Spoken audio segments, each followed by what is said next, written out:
Decirse de derecha o de izquierda no significa nada si no se sabe frente a qué desigualdad se está tomando posición. Norberto Bobbio. Todo el mundo dice ser de derecha o de izquierda con una seguridad que no nace del pensamiento, sino del hábito. La afirmación surge rápida, automática, casi mecánica. No hay pausa ni fricción interna, como si nombrarse fuera suficiente para explicar una visión del mundo. Precisamente por eso la pregunta ¿quién es de derecha y quién es de izquierda? Funciona como una trampa incómoda. Obliga a detenerse, a justificar, a sostener con ideas algo que la mayoría solo sostiene con identidad. Y cuando alguien se detiene de verdad, descubre que su certeza no era propia, sino heredada, repetida y reforzada socialmente. En la política contemporánea, derecha e izquierda dejaron de operar como categorías de análisis y pasaron a funcionar como identidades emocionales. Ya no sirven para pensar la realidad, sino para ubicarse dentro de ella. Decirse algo no implica haber reflexionado sobre desigualdad, poder, jerarquía o libertad, sino haber aceptado un lugar simbólico en un conflicto permanente. El rótulo precede al criterio. La conclusión aparece antes del razonamiento. Así, la política deja de ser una actividad intelectual exigente y se transforma en un sistema de reconocimiento social, donde lo decisivo no es lo que se piensa, sino a qué lado se pertenece. La fuerza de estos rótulos no reside en su precisión, sino en su ambigüedad. Precisamente porque casi nadie puede explicarlos con rigor, pueden adaptarse a cualquier discurso sin generar resistencia. Funcionan como contenedores vacíos donde caben ideas contradictorias sin producir incomodidad. Mientras la identidad permanezca intacta, la incoherencia deja de ser un problema. El rótulo actúa como un escudo psicológico. Protege al individuo de la obligación de pensar, de revisar sus creencias, de confrontar la complejidad del mundo político y social. En su origen, sin embargo, derecha e izquierda no fueron insultos ni medallas morales. No nacieron para distinguir buenos y malos, sino para ordenar desacuerdos reales dentro de la sociedad.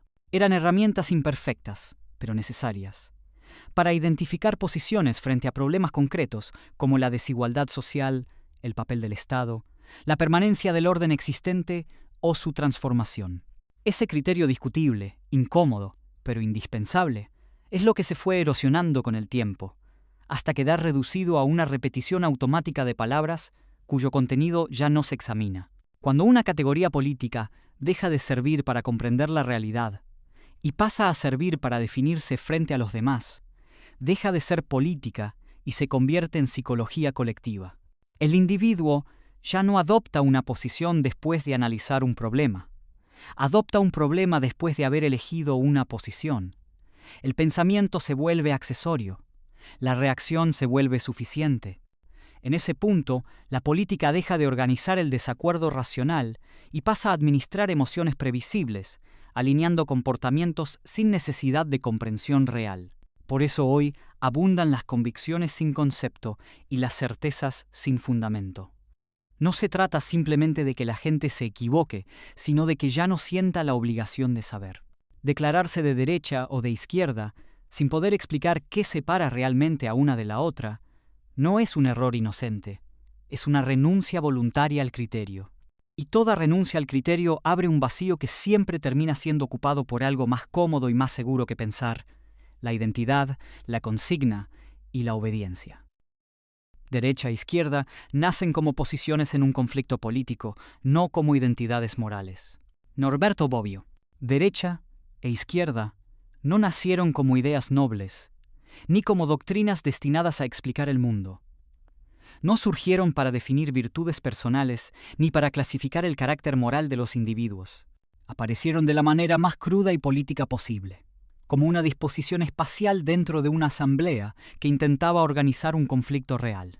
En la Francia revolucionaria, sentarse a un lado u otro no implicaba pertenecer a una identidad, sino asumir una posición concreta frente a decisiones inmediatas. No había épica en ese gesto, había urgencia, cálculo y disputa. Las palabras no prometían salvación ni redención, apenas ayudaban a distinguir fuerzas en pugna dentro de un mismo sistema de poder.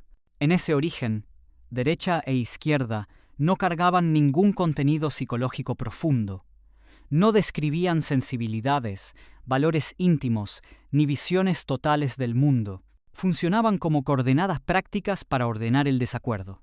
Indicaban dónde se estaba frente a un problema específico, no quién se era. La política todavía no había sido capturada por la necesidad de identidad. El conflicto no era moralizado, era administrado. Nadie se definía como persona a partir del lado del salón en el que se sentaba. Esa simplicidad inicial resulta incómoda hoy, porque contradice la idea contemporánea de que estos términos revelan una esencia personal. Con el paso del tiempo, esas posiciones comenzaron a estabilizarse alrededor de ciertos intereses recurrentes. Defender o cuestionar privilegios, preservar o transformar el orden existente, conservar o redistribuir poder, pero incluso en ese proceso de estabilización, derecha e izquierda seguían siendo categorías frágiles, conscientes de su carácter provisional. No pretendían explicar la totalidad de la realidad social ni ofrecer un marco moral cerrado. Servían para orientar debates específicos en contextos específicos. Eran herramientas imperfectas, pero honestas, que asumían la complejidad del conflicto político sin reducirlo a una identidad cerrada. Ese carácter instrumental es precisamente lo que se pierde cuando se olvida el origen histórico de los términos. Cuando se los separa del contexto que los produjo, dejan de ser herramientas y se transforman en símbolos. Lo que nació para organizar el disenso comienza a utilizarse para definir pertenencias. La palabra deja de señalar una posición y empieza a señalar una identidad. Y cuando eso ocurre, el desacuerdo deja de ser una condición normal de la política y pasa a ser interpretado como una falla moral del otro. La historia se borra y en su lugar aparece la caricatura. Recordar que derecha e izquierda fueron, ante todo, soluciones prácticas a un problema político concreto implica aceptar algo profundamente incómodo. Estas categorías nunca fueron puras. Nunca prometieron coherencia total ni consistencia moral absoluta. Fueron creadas para convivir con el conflicto, no para eliminarlo. Como advierte Bobbio, su función no era santificar posiciones, sino distinguir actitudes frente a la desigualdad y al orden social. Al perder esa función, las palabras conservan el nombre, pero pierden el sentido. Siguen circulando, pero ya no explican nada. Cuando una categoría nacida para ordenar el conflicto se convierte en una esencia identitaria, el terreno político se deforma. La posición circunstancial se vuelve trinchera permanente. El desacuerdo racional se transforma en amenaza existencial. Y esa transformación no es un accidente histórico, sino una degradación progresiva del lenguaje político. Vaciar de historia los conceptos permite llenarlos con cualquier contenido emocional. Así comienza el proceso que convierte palabras funcionales en banderas morales y posiciones temporales, en identidades rígidas, preparando el terreno para la confusión que hoy se presenta como normalidad. La diferencia entre derecha e izquierda se puede reducir, en última instancia, a la distinta actitud frente a la igualdad. Norberto Bobbio. La división entre derecha e izquierda empezó a adquirir peso real cuando dejó de ser solo una posición circunstancial y se convirtió en una forma de responder a un problema persistente: la desigualdad. No como consigna, sino como hecho estructural. Allí, la diferencia dejó de ser espacial y se volvió conceptual. Para unos, la desigualdad era un dato inevitable del orden social. Para otros, una distorsión que debía ser corregida. Esa divergencia no nacía de sensibilidades morales opuestas, sino de diagnósticos distintos sobre cómo funciona la sociedad y qué costos está dispuesta a asumir. La política, en ese punto, todavía era un esfuerzo por pensar, no por identificarse. La izquierda, en su formulación clásica, tendía a ver la desigualdad como un problema político que exigía intervención. No porque creyera en una igualdad abstracta o sentimental, sino porque entendía que ciertas jerarquías no eran naturales, sino construidas y reproducidas por estructuras de poder. La derecha, en cambio, tendía a aceptar la desigualdad como un fenómeno funcional o inevitable, alertando que los intentos de corregirla podían generar efectos peores que el problema original. Ninguna de estas posiciones era moralmente pura. Ambas partían de temores legítimos y producían consecuencias reales. El conflicto no era entre el bien y el mal, sino entre riesgos distintos. A esa diferencia se sumaba otra aún más escurridiza: la idea de libertad. Berlín mostró que la palabra libertad no designa una sola cosa, sino proyectos incompatibles. Para algunos, ser libre significa no ser interferido. Para otros, significa disponer de las condiciones necesarias para actuar y realizarse. Ambas concepciones pueden chocar frontalmente. Limitar el poder puede dejar intactas desigualdades profundas. Expandirlo puede asfixiar al individuo en nombre de un bien colectivo. La política existía precisamente para administrar esa tensión, no para disolverla con consignas. Mientras derecha e izquierda operaron dentro de ese marco, conservaron sentido. No pretendían resolver definitivamente el dilema entre igualdad y libertad, sino ofrecer orientaciones imperfectas para enfrentarlo. Nadie necesitaba reducir su identidad a una de esas posiciones, porque las posiciones no explicaban a la persona, sino su respuesta provisional a un problema específico. La complejidad era asumida como parte constitutiva de la política.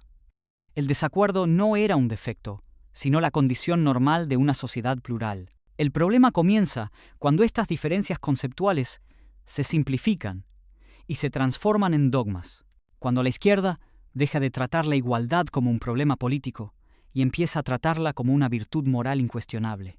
Cuando la derecha deja de ver la libertad como un equilibrio frágil y la convierte en una consigna absoluta. En ese momento, el pensamiento se rigidiza.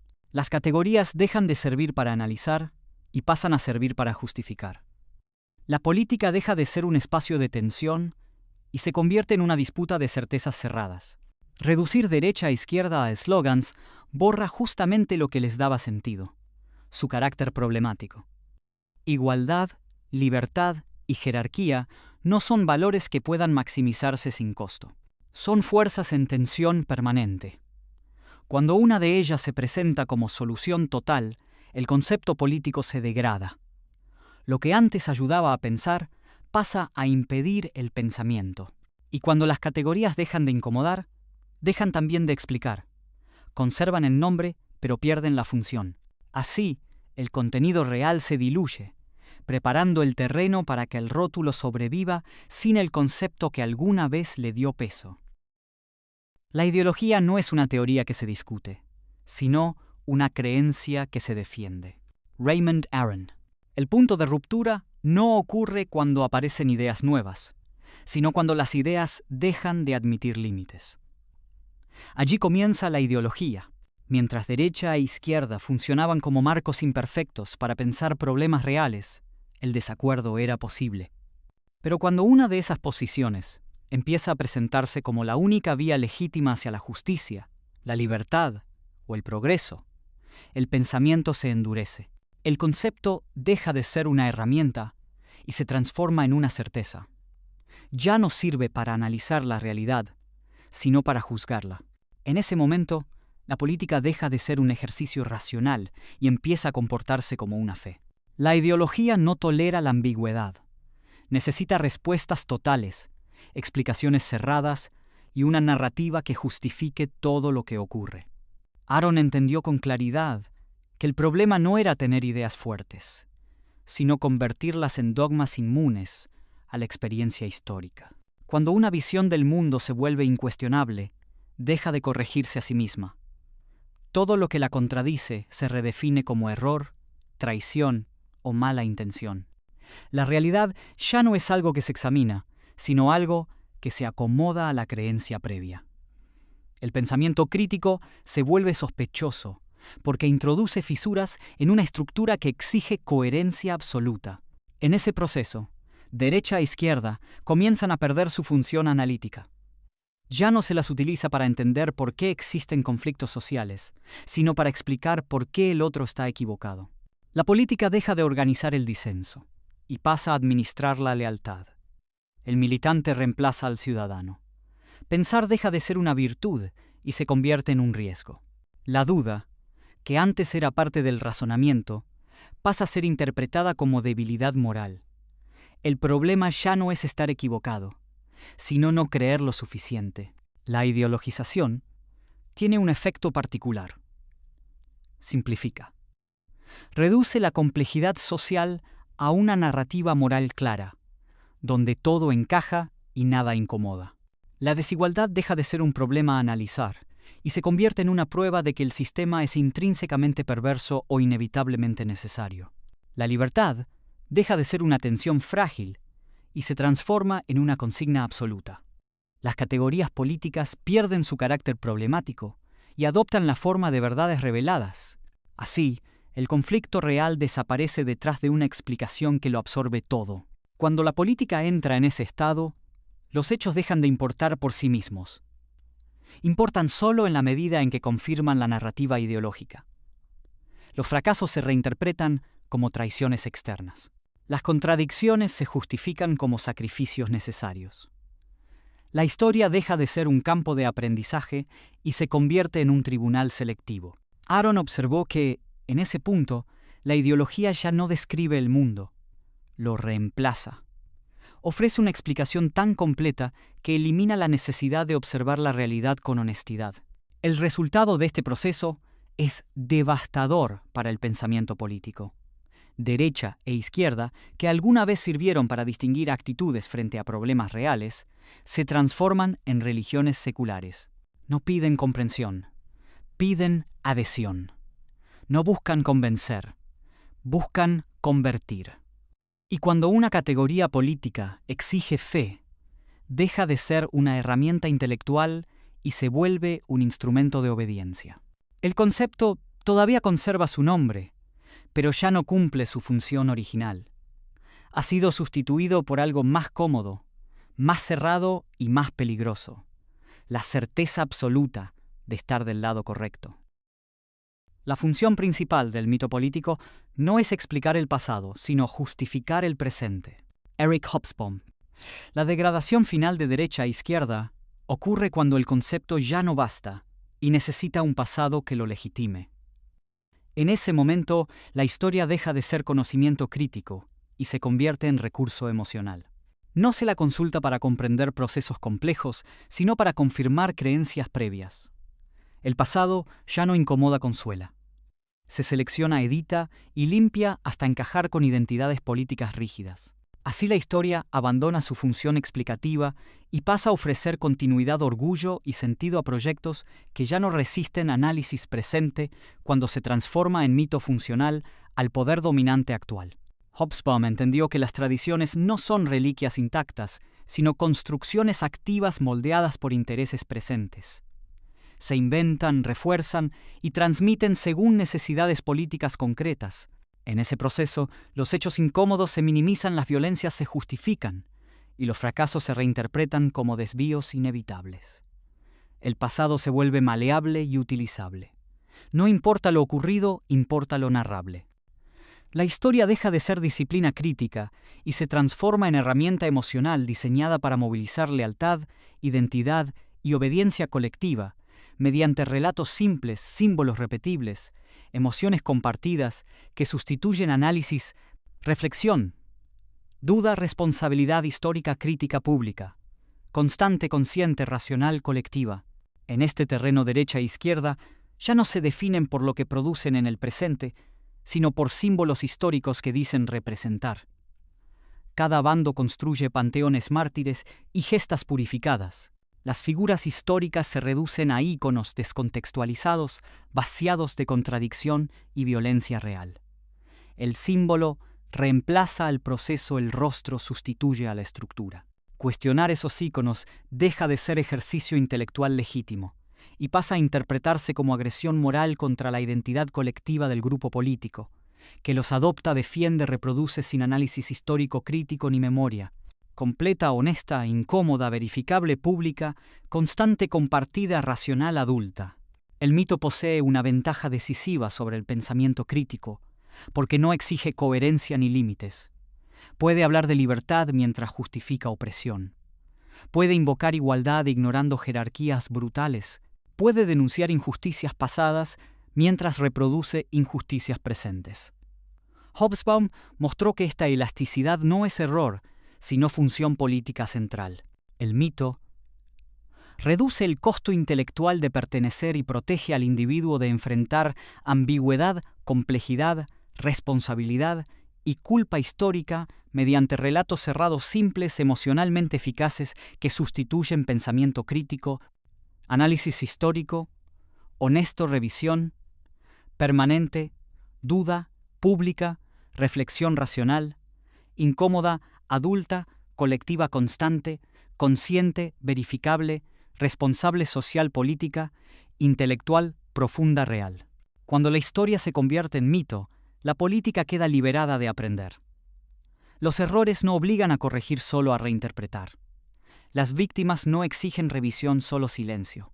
El pasado deja de ser advertencia y se transforma en refugio emocional. Derecha e izquierda dejan de evaluarse por consecuencias y pasan a legitimarse por fidelidad narrativa heredada. El criterio desaparece y el debate político se reduce a memorias sagradas incompatibles que bloquean aprendizaje histórico, autocrítica, responsabilidad, ética, revisión conceptual, corrección práctica, comprensión real del presente social, político, cultural, colectivo, amplio, profundo, continuo, honesto, crítico, racional, adulto, público, consciente, permanente, necesario. En este punto, el vaciamiento conceptual se completa. Derecha e izquierda sobreviven como banderas sostenidas por mitologías opuestas, pero estructuralmente idénticas. El pasado convertido en dogma emocional bloquea cualquier pensamiento crítico. Cuando la historia deja de incomodar, deja de enseñar. Lo que queda no es comprensión, sino pertenencia. No es análisis, sino repetición. La política deja de pensarse y se recita, mientras conceptos muertos siguen usándose como si aún significaran algo dentro de discursos identitarios rígidos, cerrados, emocionales, tribales, que sustituyen pensamiento, criterio, duda, análisis, responsabilidad intelectual histórica, política social colectiva, adulta consciente, crítica permanente, incómoda racional, profunda honesta real. Cuando las palabras políticas pierden significado, solo queda la obediencia. Norberto Bobbio, en el presente derecha e izquierda ya no funcionan como herramientas para analizar la realidad, sino como etiquetas identitarias listas para usar. La mayoría no llega a ellas por reflexión, sino por ambiente, por grupo, por estética, por rechazo al otro. El rótulo antecede a la idea. La conclusión viene antes del pensamiento. Decirse algo ya parece suficiente para pertenecer. No se exige comprensión, solo adhesión. Así la política se vuelve performativa. Importa mostrarse, no entender. Importa exhibir símbolos, consignas, tonos, gestos. El contenido se vuelve secundario y el pensamiento un estorbo innecesario, incómodo, lento, para un sistema que premia reacción, rapidez, alineamiento emocional tribal, constante, visible, público. Hoy abundan personas que se dicen de derecha, defendiendo ideas incompatibles con cualquier tradición de ese campo, y personas que se dicen de izquierda, justificando prácticas abiertamente autoritarias. La contradicción no incomoda, porque el criterio ya no importa, importa el lado. Bobbio advertía que sin una referencia clara frente a la igualdad, los términos se vacían. Ese vacío es ahora total. La palabra sobrevive, aunque el concepto haya muerto. Nadie se siente obligado a explicar lo que defiende. La identidad protege de la incoherencia. Mientras el rótulo esté intacto, todo puede acomodarse sin culpa intelectual ni responsabilidad conceptual, política, histórica, social, adulta, consciente, crítica pública. La política actual se parece menos a un espacio de deliberación y más a un escenario. Cada lado actúa para su propio público. El adversario no debe ser comprendido, sino ridiculizado. Aaron describió este clima como el triunfo de la fe ideológica sobre el juicio. No se discuten ideas, se defienden creencias. Pensar se interpreta como tibieza, dudar como traición. El militante reemplaza al ciudadano. La consigna sustituye al argumento. La política deja de organizar el disenso y pasa a administrar identidades enfrentadas que reaccionan automáticamente ante estímulos previsibles, sin análisis, reflexión, distancia, ni responsabilidad intelectual, real compartida colectiva, adulta crítica racional. En este contexto, los rótulos funcionan como atajos psicológicos. Evitan el esfuerzo de pensar y ofrecen certezas inmediatas. Decirse de derecha o izquierda ya no describe una posición frente a problemas concretos, sino una actitud emocional frente al mundo. El rótulo dice a quién odiar, a quién escuchar, a quién ignorar. Todo viene incluido. No hay necesidad de revisar hechos ni consecuencias. El pensamiento crítico se vuelve peligroso porque rompe el guión.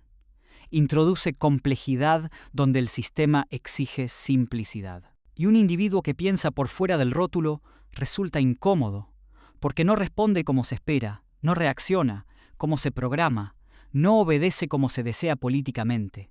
La consecuencia es una política sin aprendizaje. Los errores no corrigen trayectorias, solo refuerzan narrativas. Las contradicciones no generan revisión, solo excusas. El presente deja de evaluarse por resultados y pasa a justificarse por identidad. Si algo falla no es la idea, es el enemigo. El rótulo ofrece inmunidad. Aaron entendió que este clima produce sociedades movilizadas, pero intelectualmente estancadas. Mucha convicción, poco pensamiento. Mucha moral, poca responsabilidad. El debate se empobrece mientras la certeza se endurece. Y cuanto más vacío queda el concepto, más fuerte se grita el rótulo para ocultar la ausencia de contenido real, político, social, histórico, racional, adulto. Así llegamos a una escena absurda. Palabras diseñadas para pensar conflictos reales hoy sirven para evitarlos. Derecha e izquierda sobreviven como identidades cerradas sin relación clara con los problemas que dicen representar. El rótulo reemplaza al criterio. La pertenencia sustituye al análisis. Y quien intenta explicar se vuelve sospechoso. En este punto, la pregunta del título deja de ser obvia y se vuelve inquietante. ¿Quién es realmente de derecha o de izquierda hoy? No quien lo repite con más fuerza, sino quien puede explicarlo sin refugiarse en consignas. Todo lo demás es ruido, identidad, tribu, comodidad intelectual, obediencia disfrazada de convicción política moderna funcional, estable, rentable, controlable. La distinción entre derecha e izquierda solo tiene sentido cuando se apoya en un criterio racional. Norberto Bobbio. Después de todo el recorrido, la pregunta inicial ya no suena evidente. ¿Quién es de derecha y quién es de izquierda? La respuesta automática desaparece cuando se exige explicación y no repetición.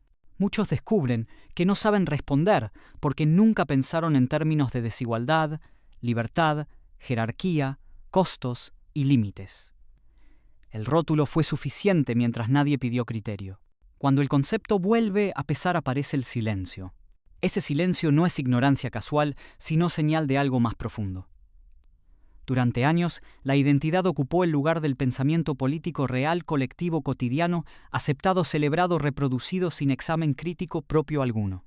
Ser de derecha o de izquierda nunca significó pertenecer a una moral superior ni adoptar una estética correcta. Significó asumir posiciones frente a conflictos concretos sin soluciones puras.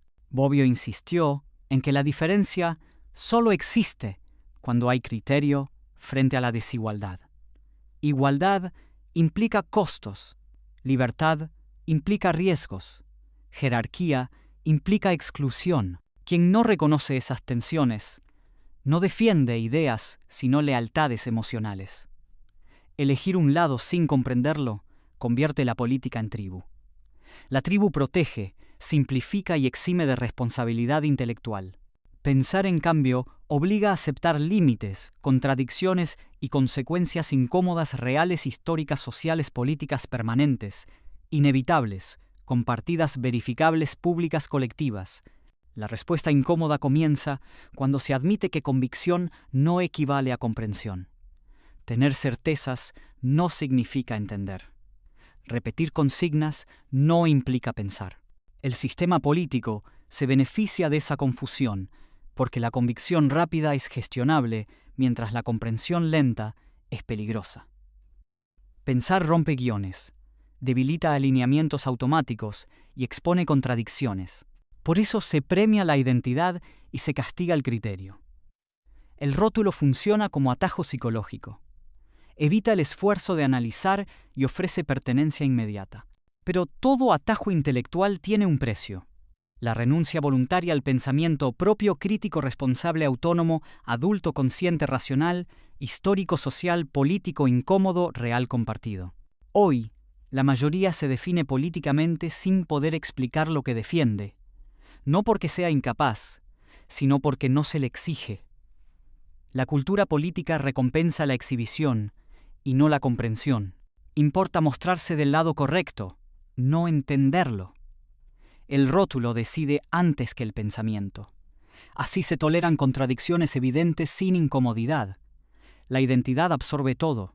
Bobbio advirtió que cuando las palabras sobreviven sin criterio, dejan de aclarar y empiezan a confundir.